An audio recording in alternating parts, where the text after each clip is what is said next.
Bonjour, bonjour à tous. Bonjour à tous. Bienvenue sur ce webinaire. On va attendre quelques minutes que tout le monde puisse se connecter. En tout cas, on est ravis de vous retrouver.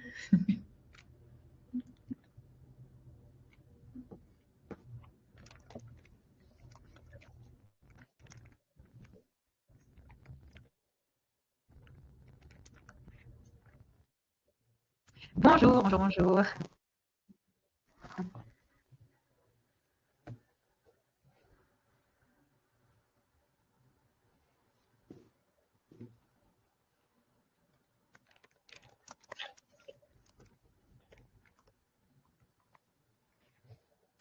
Bonjour à ceux qui se connectent. Le nombre de Bonjour, participants augmente.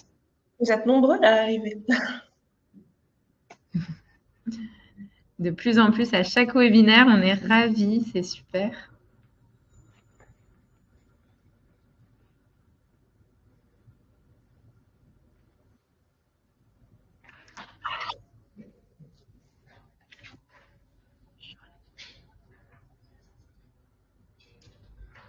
Non, mais c'est bon.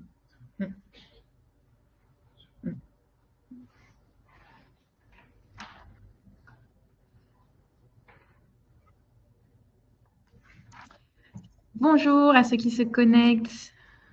Encore une petite minute pour les derniers arrivants, les retardataires, et on pourra commencer ce webinaire, le dernier de la série 2024 sur le parcours d'une vente immobilière réussie.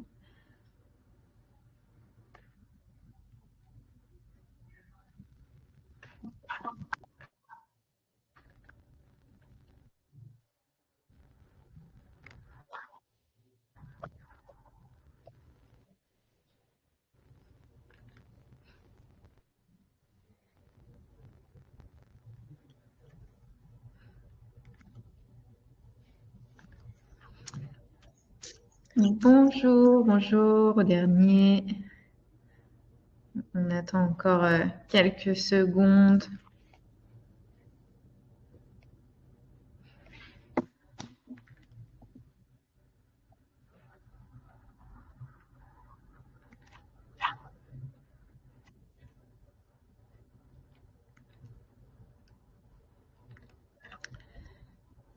Bon, Cécile, je ne sais pas ce que tu en penses. Je pense qu'on va pouvoir commencer. Ouais, je pense qu'on peut y aller.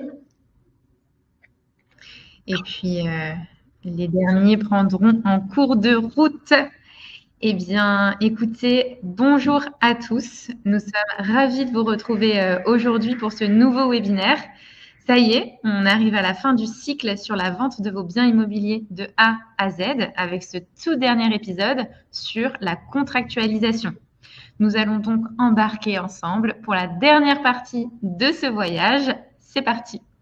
Alors, comme d'habitude, si vous avez des questions, n'hésitez pas à les poser tout au long du webinaire dans la partie questions qui est en bas à droite. C'est prévu pour ça. Et on y répondra à la fin de l'épisode dans la partie questions-réponses. Voilà. Donc, avant de se lancer, on va faire un petit tour de table, même si vous commencez à nous connaître. Donc, tout d'abord, je m'appelle Héloïse. Je suis directrice de projet immobilier public. J'accompagne les entités publiques dans la cession de leur patrimoine immobilier. Et je suis accompagnée de Cécile.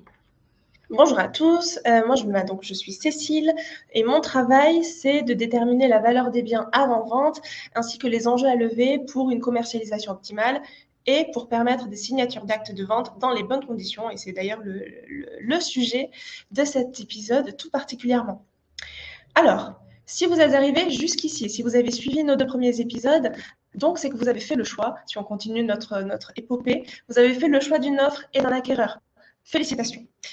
Il reste donc la course finale, comment contractualiser rapidement, sereinement et, comme on le disait tout à l'heure, dans les meilleures conditions. Alors, les grandes thématiques qui seront abordées aujourd'hui sont les suivantes.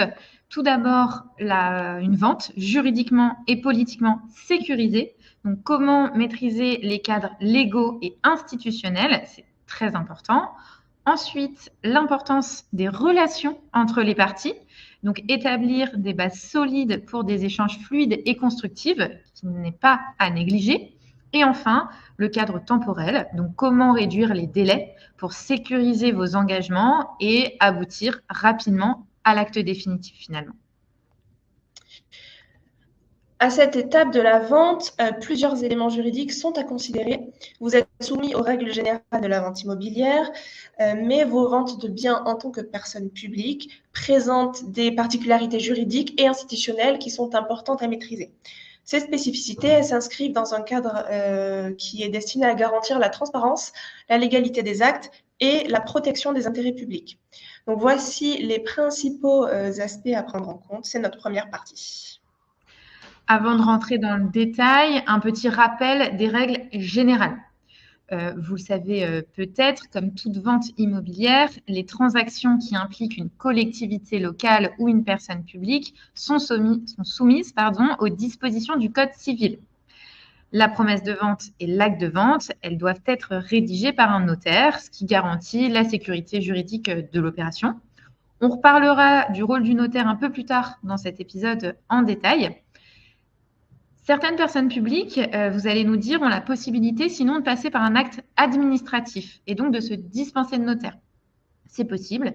Néanmoins, même si c'est une option qui a des avantages, nous, en tout cas, on vous conseille dans la majorité des cas, il y a toujours des exceptions, de passer par un notaire. En tout cas, en tant que personne publique et en tant que vendeur, vous devez respecter des règles supplémentaires liées à votre statut juridique. Ces règles, elles sont notamment fixées par soit le Code général des collectivités territoriales, si vous êtes une collectivité, le Code du domaine de l'État pour les biens qui appartiennent à l'État ou à ses établissements publics, et les règles relatives au déclassement des biens du domaine public. Donc, on va se concentrer ici sur certains des points clés de l'aspect légal d'une transaction immobilière. Et Cécile, je te laisse commencer par le premier point. Oui, on va commencer par la délibération. Avant toute vente, l'assemblée délibérante de la collectivité doit adopter une délibération qui valide l'opération. Donc cette délibération, elle constitue un acte juridique essentiel qui autorise la vente déjà et fixe les conditions essentielles de l'opération, donc le prix, les modalités, etc. La délibération, elle va justifier l'intérêt public de l'aliénation du bien et elle assure la conformité de l'opération aux règles de gestion des biens publics. Donc c'est capital. C'est aussi un élément clé de transparence pour les citoyens. Attention, donc c'est un élément clé, cette délibération, et il y a des points à ne pas oublier. Notamment, ne pas oublier de désaffecter et déclasser le bien avant de valider l'offre d'achat et de valider la vente, dans les cas où c'est applicable. Attention aussi à bien mentionner vos intermédiaires de vente, s'il y en a, et préciser la différence entre prix de vente hors frais d'agence et prix de vente avec frais d'agence, notamment pour que tout le monde soit bien au clair, vous, vos acquéreurs et votre notaire. Vous avez aussi, dans la délibération, la possibilité de cadrer la vente dans le temps, de faire un rappel des conditions suspensives ou même de l'absence de conditions suspensives, si vous avez accepté une offre sans conditions suspensives. Et vous pouvez également rappeler les conditions particulières à la vente. Si je vous donne un exemple, c'est rappeler un éventuel cahier des charges ou une obligation pour l'acheteur de déposer sa demande de PC dans les X mois qui suivent la délibération ou qui suivent la signature de l'avant-contrat, etc. Et vous avez également la possibilité de faire une délibération de validation dite en cascade, notamment quand vous avez plusieurs acquéreurs potentiels. Je vais vous montrer en page suivante très rapidement un exemple d'un extrait de délibération. Donc, vous voyez ici une collectivité qui valide une offre qui rappelle un petit peu la commercialisation, qui rappelle ensuite l'offre acceptée et qui fait la distinction avec les frais d'agence et qui rappelle également la condition suspensive d'obtention de prêt qui était prévue dans l'offre et acceptée par le vendeur. Donc voilà pour la délibération. Ça dépend de la façon dont vous avez commercialisé le bien. Et la délibération, elle doit également viser l'avis des domaines. Effectivement, et bonne transition, Cécile, pour le deuxième point, l'avis des domaines. Vous le savez, l'évaluation du bien immobilier par le service des domaines est une étape incontournable. Vous la connaissez très bien et tous, puisque cet avis, il est obligatoire pour les ventes des biens publics. Si vous êtes une commune, c'est obligatoire à partir de 2000 habitants, pour rappel. Ça constitue une garantie que l'opération est réalisée dans l'intérêt général et cet avis, il est donc annexé à la délibération qui autorise la vente, comme on vient de le dire. Une question qu'on peut se poser, est-il obligatoire de vendre au même prix que celui de l'avis? Alors, pas forcément. Déjà, il ne vous est pas du tout interdit de vendre au-dessus de la valeur des domaines. On en a déjà parlé, mais on le rappelle. Et ensuite, les avis des domaines, ils prévoient la plupart du temps une marge, en général de 10 à 20% sur la valeur à la hausse comme à la baisse. Mais du coup, Cécile, qu'est-ce qu'on fait si on est vraiment en dessous de cet avis? Alors, en soi, en fait, si vous êtes une collectivité, vous n'avez pas l'obligation de vendre au prix exact des domaines. Vous pouvez justifier d'un prix plus bas, si ça vous arrive, grâce à des arguments comme une commercialisation à très grande échelle, avec une mise en concurrence, surtout dans un marché parfois un peu complexe. Pour vous donner un exemple, chez Agorastore, on vous donne accès, après la commercialisation, à des statistiques, des chiffres, comme le nombre de visites, le nombre de consultations d'annonces, les retours des personnes qui ont visité le bien et qui parfois peut-être ne se sont pas positionnées. Voilà, donc tout ça, ça vous permet de motiver votre choix de vendre à un prix qui n'est pas celui de l'avis des domaines. Alors, si vous êtes l'État, c'est un peu différent. Vous connaissez vos obligations et vous savez qu'en tant que partenaire d'Agorastore, on est également prêt à vous accompagner à ce sujet. Attention cependant au délai. Parce que globalement, tout délai trop long avant validation d'une offre d'achat ou avant la signature d'un avocat-contrat, ça augmente le risque de désistement des acquéreurs. Donc, anticipez bien ce point. Autre sujet très important, Cécile, les diagnostics. Oui, tous les diagnostics que vous avez fait réaliser pour la commercialisation sont à annexer au compromis ou à la promesse de vente. La plupart seront probablement toujours valides au moment de la signature. Il est possible cependant que certains doivent être renouvelés. C'est souvent le cas des états parasitaires, donc techniquement termites, mérules et compagnie. Ils sont valables 6 mois, donc ça passe très vite. Et le diagnostic plomb, voilà, parfois on se fait surprendre aussi. Si vous avez du plomb dans le diagnostic, enfin dans l'immeuble, le diagnostic n'est valable qu'1 an. Donc, ça peut, sur des cycles de vente qui peuvent parfois être un peu longs, vous pouvez avoir à refaire dans cette période-là le diagnostic plomb. Également, parce que sinon c'est trop simple, les réglementations pour certains diagnostics peuvent également changer très vite. Si je vous donne par exemple l'assainissement collectif, les communes ou les agglos peuvent décider que la réalisation du contrôle de conformité est obligatoire pour vendre et peuvent décider presque, j'ai envie de dire presque n'importe quel moment, ça peut changer. On a eu le cas à Fourmies, par exemple, donc c'est une commune dans le nord de la France, et en fait, la réglementation avait changé pendant le temps de contractualisation de la vente. Donc, on avait commercialisé sans diagnostic parce que c'était pas obligatoire, donc le vendeur n'était pas tenu de le faire, et en fait, ça l'est devenu pendant la période de contractualisation. Donc, le vendeur a dû le réaliser un peu en dernière minute, entre guillemets. On a également l'exemple des règles relatives au DPE, donc qui ont beaucoup évolué ces dernières années. Donc depuis la dernière réglementation d'il y a quelques années, les DPE ont changé. Aujourd'hui, la plupart sont quand même à jour pour l'habitation, ça fait quelques années. En revanche, maintenant, il faut un audit énergétique pour les habitations en monopropriété avec des étiquettes DPE en F et G. Et c'est tout frais, depuis le 1er janvier 2025, cette obligation s'étend aussi aux logements en étiquette E. Donc pensez-y pour vos nouveaux biens qui sont en vente ou qui vont l'être, mais aussi pour vos biens qui sont actuellement en cours de signature à cheval entre 2024 et 2025. Vous devez le faire aussi. Voilà, donc ça, il faut y penser, c'est pas toujours évident. Oui, complètement. Et dernier point à avoir en tête, c'est votre obligation d'entretien d'un bien immobilier. Voilà, cette obligation, elle découle du droit commun des contrats. Le vendeur, donc vous, doit livrer le bien dans l'état convenu lors de la conclusion de la vente. Dans le cas des personnes publiques, cette obligation prend une dimension particulière en raison du principe de protection de l'intérêt général. Donc, les biens des personnes publiques qu'ils révèlent d'ailleurs du domaine public ou privé, ils doivent être préservés jusqu'à leur transfert effectif à un tiers. Et du coup, qu'est-ce que ça veut dire concrètement, Cécile? Alors, ça implique plusieurs choses, hein, l'entretien et le maintien en l'état, notamment la conservation des éléments structurels. Donc, vous devez vous assurer que le bien ne subit pas de dégradation majeure, donc que ce soit sur la toiture, les murs, les fondations, etc. Vous devez également vous assurer de la sécurité des lieux. Le bien ne doit pas présenter de risque pour l'acquéreur ou des tiers.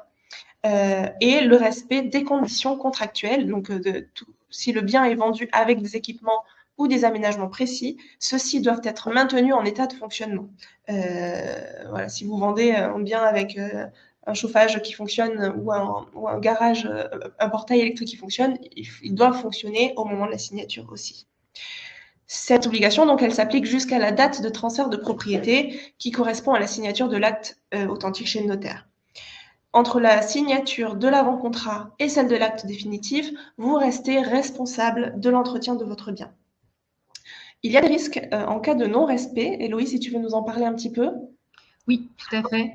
Merci Cécile d'avoir précisé voilà, ce que ça voulait dire. En tout cas, les risques, ils sont divers. Ils peuvent être déjà financiers, effectivement.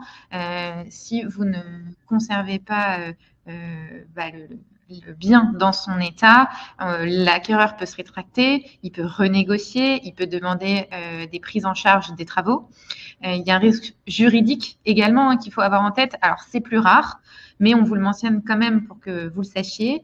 L'action en responsabilité contractuelle, l'acquéreur, il peut intenter une action en justice pour obtenir des dommages et intérêts si le non-entretien du bien lui cause un préjudice. Donc, en cas de manquement grave, le tribunal, il peut prononcer la résolution de la vente, c'est-à-dire l'annulation du contrat, finalement. Donc voilà, attention quand même. Et puis, finalement, aussi l'atteinte à l'image de la personne publique. Voilà, donc en respectant cette obligation de maintien en l'état du bien, vous vous assurez non seulement la sécurité juridique de la transaction, mais également la confiance de l'acquéreur et la protection de l'intérêt général, finalement. Oui, et ça nous permet d'ailleurs de faire une transition vers la deuxième partie donc, de notre webinaire qui concerne les relations entre les parties. En fait, cultiver de bonnes relations permet de prévenir les conflits et les incompréhensions entre les différents acteurs impliqués. Et donc, c'est ce qui permet d'avancer sereinement vers la signature de l'acte. Faisons un petit tour de table, Héloïse, des parties prenantes dans la vente. Et oui, on va commencer par le vendeur. Et le vendeur, c'est vous, tout simplement. Donc, en tant que vendeur, vous avez des responsabilités et des devoirs. On en a déjà un petit peu parlé. Et vous devez également communiquer toutes les informations sur le bien et le plus tôt possible, et aussi au fur et à mesure de la contractualisation. Ça, c'est très important. Le maintien en l'état du bien ainsi que le renouvellement des diagnostics, on en a parlé, sont à votre charge et de votre responsabilité. Mais vous avez également des attentes et c'est normal. Vos attentes, généralement, c'est que la vente se fasse dans les meilleurs délais et qu'elle soit sécurisée juridiquement. Et là-dessus, vous pouvez vous appuyer sur la deuxième partie prenante, Cécile, votre notaire. Oui, c'est là qu'il intervient. C'est votre conseil juridique. Très important. Il ou elle doit s'engager à faire toutes les vérifications nécessaires, donc l'origine de propriété, la mainlevée des inscriptions ou des créances s'il y en a, la vérification de l'origine des fonds, etc., etc. Et il va proposer une rédaction claire et juste dans des délais maîtrisés. Si d'ailleurs vous vous souvenez du premier épisode de ce cycle de webinaire, vous avez pu l'impliquer, ce notaire, dès la préparation de la vente pour rechercher un titre de propriété, par exemple. C'est également le notaire qui va permettre, au moment de la vente, de régulariser ou d'établir des actes de servitude, par exemple, dans le cas où elles sont existantes mais pas formalisées. Ça permet de clarifier les situations. Ou bien, si vous, dans des cas de division cadastrale, il faudra créer des servitudes de passage parfois nécessaires. Autre exemple d'action du notaire à ce stade de la vente, ça peut être un acte de réquisition pour formaliser par exemple un transfert de propriété. On le retrouve souvent dans les ventes de biens qui appartiennent à des communes nouvelles. Voilà. Bon, attention, en revanche, ayez bien en tête que ces actes, donc établissement de servitude, acte de réquisition, etc., elles ont un coût et elles sont généralement à la charge du vendeur. Voilà, donc ayez-le en tête lors de la vente de vos biens. Faisons maintenant une petite escale au pays des avant-contrats. Votre notaire ou le notaire de l'acquéreur, hein, s'il y en a deux, va rédiger un avant-contrat. Typiquement, une promesse unilatérale de vente, qu'on appelle PUV, ou une promesse synallagmatique de vente. Donc ça, c'est le compromis. Petit rappel d'ailleurs, si votre vente est soumise à une assemblée délibérante, vous devez attendre qu'elle soit passée avant de pouvoir signer un avant-contrat. Quelles sont les différences entre ces deux types d'actes? Ce ne sont pas exactement les mêmes. La PUV, alors dans la PUV, c'est le vendeur qui s'engage à vendre le bien à l'acquéreur sélectionné aux conditions négociées. L'acquéreur, il va disposer de ce qu'on appelle une option pour acheter le bien dans un délai fixé. Pendant ce délai, la personne publique ne peut pas vendre le bien à une autre personne. Donc ça engage uniquement le vendeur, bien qu'une indemnité d'immobilisation soit versée par l'acquéreur en contrepartie. En revanche, cela permet à la personne publique qui vend le bien de se dégager de la vente une fois la PUV expirée, si jamais l'acquéreur ne remplit pas ses conditions dans le délai imparti. Deuxième possibilité, le compromis de vente. C'est un contrat par lequel ici les deux parties, donc vendeur et acquéreur, s'engagent réciproquement à conclure la vente à des conditions précises. Donc ici, ça s'accompagne aussi généralement d'un dépôt de garantie. Alors attention, certains acquéreurs vont vous demander de s'en passer. Nous, on vous conseille de toujours insister pour qu'il y en ait un, quitte à revoir le montant si l'acquéreur a des difficultés à avancer les 5 ou 10%, mais insister sur la présence de ce dépôt de garantie. Ouais. Le compromis de vente, il sécurise tout le monde. C'est une bonne chose. En revanche, en cas de problème avec votre acquéreur, il vous est plus difficile de passer à autre chose. Voilà, vous l'avez compris, il existe des avantages et des inconvénients à chaque type d'avant-contrat.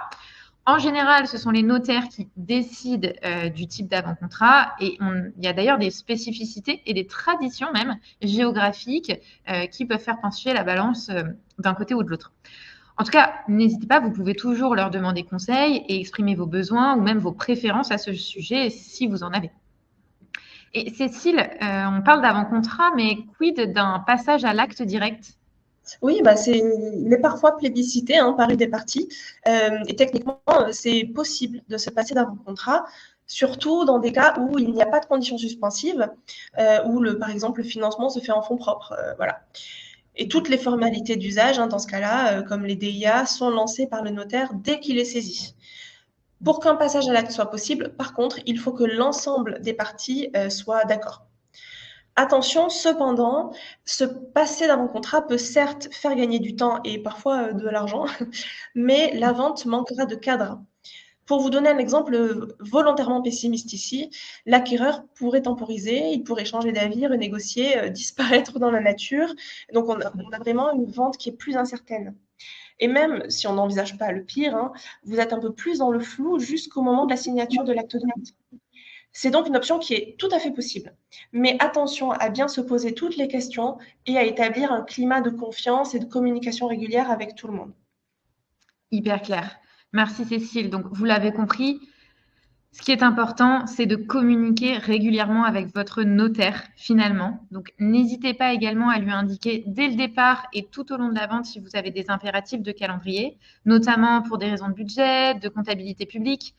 Si vous avez besoin de signer la vente avant la fin de l'année civile, mentionnez-le à votre notaire.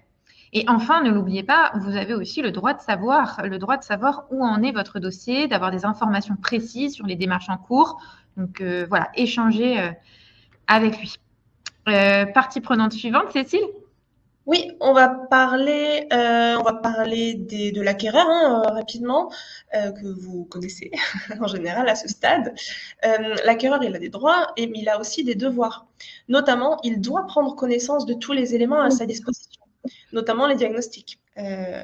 Il s'engage aussi à engager ses démarches dans les délais convenus dans la promesse et à communiquer sur les étapes des démarches en cours.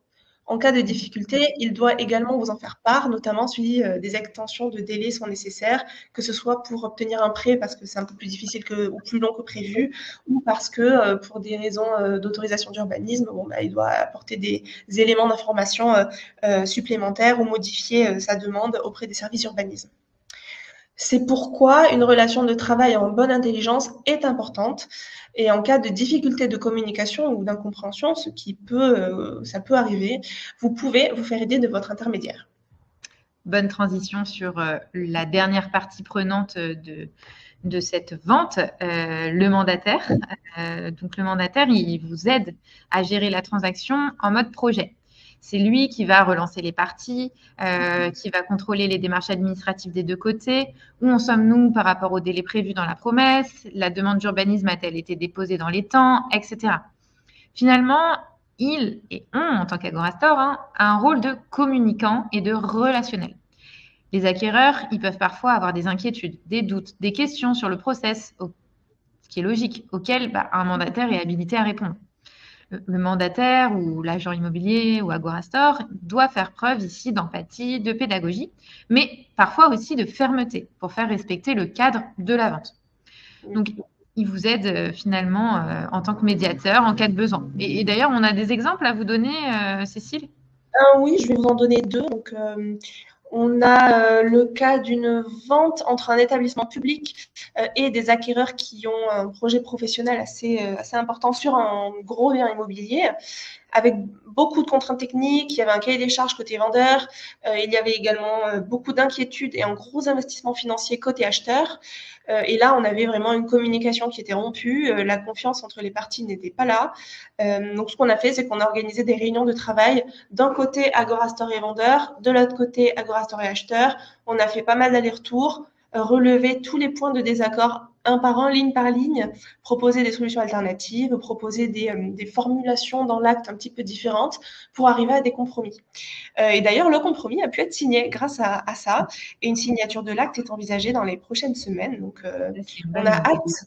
C'est une bonne nouvelle.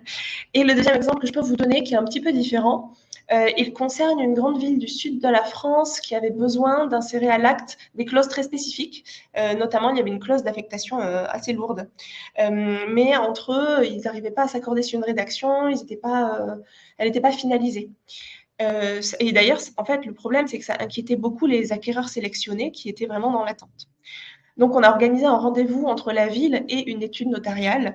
En fait, ils ont pu aborder vraiment ce sujet des clauses, de leur rédaction. L'étude notariale a rédigé ces clauses-là et d'ailleurs a représenté ensuite la ville pour la signature. On a parcouru une bonne partie des obligations légales, Cécile, je pense, du rôle également de chacune des parties de la vente d'un bien immobilier pendant cette période donc, de contractualisation. Vous l'avez vu, c'est une période dense qui demande de l'investissement de chacun et qui peut apporter son lot de risques.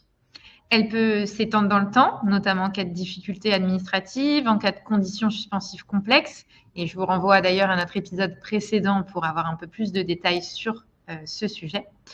Donc la dernière partie de cet épisode, elle va prendre la forme d'un petit récapitulatif des bonnes pratiques pour vous aider à maîtriser et cadrer les délais. Donc, première bonne pratique, premier tips qu'on vous recommande, c'est d'établir un calendrier prévisionnel. En effet, on vous recommande fortement de dresser un échéancier détaillé dès le début du processus et en collaboration avec toutes les parties impliquées, mandataires, services internes, etc. N'oubliez pas d'inclure des marges de sécurité pour les étapes susceptibles de prendre plus de temps, comme la réception de l'avis des domaines, des diagnostics, etc. Une deuxième bonne pratique à mettre en place, c'est vraiment, ça paraît simple, mais d'utiliser des outils de gestion et de suivi. Vous pouvez mettre en place des tableaux de bord ou des outils numériques pour suivre l'avancement des étapes. Nous, par exemple, chez Agorastore, on a des outils en interne de suivi de tous nos dossiers avec des rappels pour relance à chaque date butoir, que ce soit pour les conditions suspensives, que ce soit pour les dates administratives, de purge de DIA, etc. Donc, on sait exactement sur chaque dossier qui relancer, à quelle date, etc. Donc, voilà, vos mandataires, comme je nous ai cités, mais j'imagine que c'est le cas de pas mal d'autres mandataires, ont des équipes dédiées avec des outils en constante évolution pour optimiser cette gestion de transactions. Et enfin, c'est toujours une bonne idée de prévoir des réunions régulières pour évaluer l'état d'avancement et ajuster si besoin et pas être surpris uniquement quand un problème émerge. Complètement. Et ça nous emmène au point suivant, d'anticiper les blocages éventuels. Identifier les étapes critiques, c'est très important. Donc, par exemple, obtenir les autorisations d'urbanisme, les diagnostics, etc. Et prévoir surtout des solutions en cas de retard. Prévoir le plan B, finalement. Pour ça, il faut être force de solution. Vos acquéreurs, ils vont peut-être avoir besoin de réaliser des devis pour chiffrer leurs travaux et donc anticiper leur démarche de financement ou de demande d'urbanisme. Donc, pour leur permettre d'anticiper ces démarches et gagner un temps précieux pour tout le monde, finalement, ils pourront vous solliciter pour des questions techniques sur le bien. Ils auront peut-être besoin de visites entre la promesse et l'acte. Pourront aussi solliciter peut-être vos services d'urbanisme en cas de question. Ils auront peut-être besoin de documents dont vous disposez. Donc, comment faire, par exemple, pour faciliter un petit peu tout ça? Vous pouvez prévoir dans le compromis ou dans la promesse un certain nombre de visites pour voilà, permettre à l'acquéreur de se rendre sur place un nombre déterminé de fois ou pour une durée déterminée pour lui permettre de faire toutes ces démarches-là. Il est intéressant aussi de permettre, si vous n'êtes pas sur place, une solution pour rendre la récupération temporaire des clés plus facile. Attention aussi, on le répète encore, mais c'est vraiment dans votre intérêt, à l'entretien du bien et à sa protection tout au long de la vente, jusqu'à la signature. En fait, on a eu, par exemple, rien que dans notre expérience, des exemples de tempêtes qui ont fait tomber des arbres sur des maisons en cours de vente, des fenêtres cassées avec donc plein d'humidité qui entre dans le bien, ou même, on l'a eu récemment, un incendie dans un bien en cours de vente. Et donc, voilà, c'est des choses qui peuvent arriver, qui sont souvent indépendants de vous, mais il faut savoir réagir si ça vous arrive. Il faut sécuriser le bien, il faut communiquer à votre acquéreur et votre notaire et vraiment faire le nécessaire pour que la situation soit prise en main. Un conseil, finalement, Cécile, si je peux conclure cette partie, c'est n'attendez pas que ça soit l'acquéreur qui vous fasse remarquer qu'il y a un problème. Anticipez, anticipez, anticipez. Voilà, et ben, je crois que c'est déjà la fin de cet épisode. Merci beaucoup de l'avoir suivi avec tant d'attention. Une conclusion quand même de ce triptyque et puis surtout pour vous proposer les points importants à évoquer aujourd'hui, les points finalement à retenir, à emporter avec vous. Donc le premier, c'est que la vente doit être sécurisée juridiquement et politiquement. La période de contractualisation, elle est cruciale et elle est soumise à un cadre réglementaire. Ensuite, pour faire de votre vente un succès, il faut coopérer. Une communication fluide de la part de toutes les parties est cruciale. Vous pouvez vous référer au conseil juridique de votre notaire et surtout, n'hésitez pas à le solliciter, lui demander des nouvelles régulièrement. Et surtout, cultiver de bonnes relations avec votre acquéreur. Voilà, appuyez-vous sur votre mandataire en cas de besoin, d'ailleurs, pour ça. Et enfin, la gestion des délais et le pilotage opérationnel sont des outils primordiaux pour avoir finalement une bonne visibilité sur la vente. Voilà. Alors, merci beaucoup déjà en premier lieu pour votre attention. On espère que cette présentation vous a aidé et vous a plu. Et avant de se quitter, on va pouvoir répondre à quelques questions. Si jamais on n'a pas le temps de répondre à toutes les questions, dans tous les cas, on vous fera un retour écrit à la suite du webinaire avec la présentation, le lien du replay et la réponse écrite à des questions que vous pourriez avoir. Voilà. Donc, on va regarder un petit peu. Oui, je vois, Cécile, qu'on a une question sur les délibérations. Peut-on, dans une même délibération, déclasser le bien et valider la vente ou doit-on prendre deux délibérations à deux périodes différentes? Très bonne question. Très bonne question que beaucoup de collectivités se posent. En général, le déclassement, alors, dans un monde parfait, vous avez déclassé et ensuite vous mettez en vente, etc. Et ensuite vous validez la vente. Mais c'est totalement possible de faire ça dans la même séance. Attention à juste bien commencer par le déclassement et ensuite de valider la vente. Voilà, faut que ça figure bien dans cet ordre-là de façon très séparée. Et dans ce cas-là, il n'y a pas de problème. Super. Merci Cécile. Autre question, quel outil utilisez-vous pour aider les collectivités à gérer la contractualisation? Alors, on va donner l'exemple chez Agorastor, hein, puisqu'on le connaît bien. Déjà, il y a des équipes dédiées qui sont au contact de toutes les parties impliquées. Donc, on a des gens qui sont en lien avec le vendeur, des personnes qui sont en lien avec les acheteurs et avec les notaires. Il y a des relances hebdomadaires qui sont faites, que ce soit sur les parties impliquées, donc celles dont on a parlé tout à l'heure, vous, l'acquéreur, le notaire, etc. Mais aussi des tiers, hein, si on a besoin d'appeler un diagnostiqueur, si on a besoin d'appeler le service urbanisme, on a même déjà appelé des banquiers pour savoir où on est de près. Voilà, on a des outils internes de type CRM. Donc, je ne sais pas si vous connaissez Salesforce, par exemple. Donc, on a des rapports dont je vous parlais tout à l'heure qui sont mis à jour avec des alertes sur tous les dossiers. Et qu'est-ce que je peux vous dire d'autre? Des réunions hebdo en interne 2 fois par semaine et des points réguliers avec tout le monde. Voilà, donc ça, c'est un petit état des lieux de notre service sur cette partie de la vente. Tout à fait. Je vois une autre question sur à nouveau le déclassement et qui est aussi une bonne question et clairement on va dans un sens. En cas de doute sur l'appartenance au domaine public ou privé, il n'y a pas de risque à déclasser le bien par sécurité. Oh, très bonne question. Je suis ravie que vous la posiez. Non, aucun risque. Vraiment, faites-le si vous avez un doute. En plus, c'est assez simple maintenant de déclasser. J'avais un notaire qui me disait un jour que il y avait encore une ancienne vision du déclassement qui était complexe, mais aujourd'hui, non, c'est vraiment possible. Et au moindre doute, faites-le. C'est vraiment, ça vous sécurisera sur la suite.